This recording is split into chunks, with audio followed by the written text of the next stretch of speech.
నాకు 4 రోజుల క్రితము సూర్య ఇన్వైట్ చేసినారు. పోయినసారి నాకు ఆపర్చునిటీ రాలేదు అటెండ్ చేయడానికి. కానీ అన్ని ఇన్వైట్ చేసినప్పుడు నేను ఢిల్లీకి పోతున్నా, నేను రాలేకపోతానని చెప్పి సూర్యంకి చెప్పడం జరిగింది. కానీ ఫార్చునేట్లీ నా ఢిల్లీ ప్రోగ్రామ్ క్యాన్సిల్ అయిపోయింది.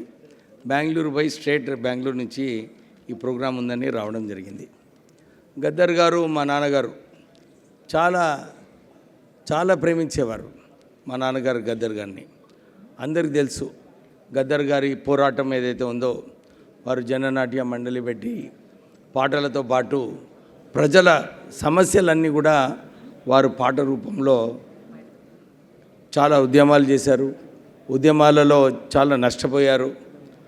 వారి సతీమణి చాలా కష్టపడి సూర్యం, వెన్నెలని వాళ్ళందరినీ కూడా పైకి తీసుకురావడము, అది గద్దర్ గారి ఒక పెద్ద చరిత్ర. అందరు కూడా గద్దర్ గారి చరిత్ర చదివి ఇప్పుడే చాలా మంచి పుస్తకాలు రిలీజ్ చేయడం జరిగింది. మనమందరం కూడా చదివి వారి మాటలలో పాటలలో ఏదైతే మెసేజెస్ మనకిస్తారో మనము అది నేర్చుకొని, చాలా ఉంది నేర్చుకోవటానికి. నేను వారు స్కూల్ పెట్టేటప్పుడు నాకు ఒక అవకాశం కల్పించారు దాంతో అసోసియేట్ కావడానికి. ఆ రోజుల నుంచి గద్దర్ గారంటే నేను పెద్ద ఫ్యాన్ అయిపోయినాను గద్దర్ గారికి. నిజంగానే గద్దర్ గారి మాటలలో ఒక ఇన్స్పిరేషన్ ఉండేది. వారు చెప్పే మాట, వారు చెప్పే విషయాలు ఏదైతే ఉన్నాయో అన్ని విషయాలలో ఒక మంచి పాట రూపంగా వారు తీసుకొచ్చేవారు. మా నాన్నగారు చనిపోయిన తర్వాత ఇదే రవీంద్ర భారతిలో సంస్మరణ సభ ఉన్నప్పుడు చాలా టైం అయిపోయింది, 3 గంటలు అవుతుంది, అందరు కూడా ఆకలి అవుతుంది, వెళ్ళిపోదామని అనుకున్నారు. అప్పుడే గద్దర్ గారు వచ్చారు. గద్దర్ గారు వచ్చి సుమారు 40 నిమిషాలు మాట్లాడారు.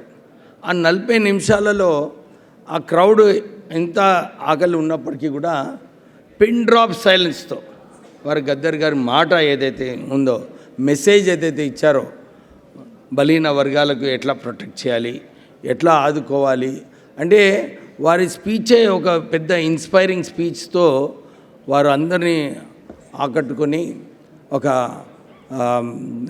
వారి అందరూ ప్రజానాయకుడు, ప్రజాగాయకుడు అని ఏదైతే మెసేజెస్ ఇస్తున్నారో, నాకు కూడా వారు పాటలు విన్న తర్వాత నేను వారికి ఒకసారి కోరినాను, సార్ అంబి మేము కూడా మా మీడియా హౌస్ ఉంది, మేము కూడా ఒక మీ పాటలను ప్రొపగేట్ చేయాలనుకుంటున్నామంటే అప్పుడు గద్దర్ గారు నాకు అడ్వైజ్ చేశారు, వద్దు వివేక్, నేను ఆల్రెడీ వేరే మీడియా హౌస్తో ఆల్రెడీ మాట్లాడుకోవడం జరిగింది, కానీ నువ్వు ఏదైతే ముందుకు వచ్చావో నేను దాన్ని గౌరవిస్తాను. అంటే గద్దర్ గారు ఎప్పుడు కూడా ప్రజల గురించి ఆలోచించేవారు. వారు ఉద్యమంలో చాలాసార్లు వారు షేర్ చేసుకున్నప్పుడు ఇదే చెప్పేవారు. మూమెంట్లో ఉన్నప్పుడు ఎట్లా డయాబెటీస్తో ఉన్నప్పటికీ కూడా వారు నిజంగానే ఉద్యమ స్ఫూర్తి ఏదైతే ఉందో మనమందరం గద్దర్ గారితో నేర్చుకోవచ్చు. బుల్లెట్ ఇంజరీస్ ఉన్నప్పటికీ కూడా వారు భయపడలేదు.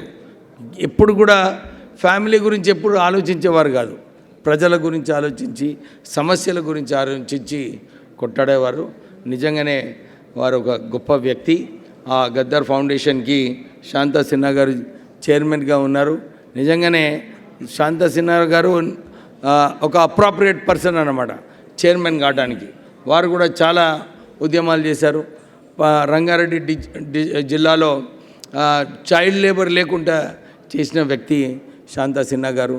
నిజంగానే ఎంవి ఫౌండేషన్ చాలా వారు ఇప్పుడే చెప్తున్నారు, గద్దర్ గారితో ఎంత సన్నిహితంతో ఉండేవారు.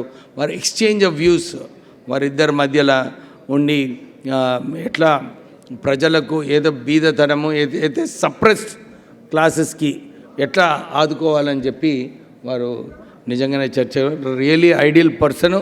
ఈరోజు వారు కూడా ఫౌండేషన్ తరఫున ఇంత చక్కటి కార్యక్రమం చేసినందుకు గద్దర్ గారు, వారి ఫ్యామిలీ మెంబర్స్ అందరికీ కూడా అభినందనలు చెప్తూ ముగిస్తున్నాను. Thank you.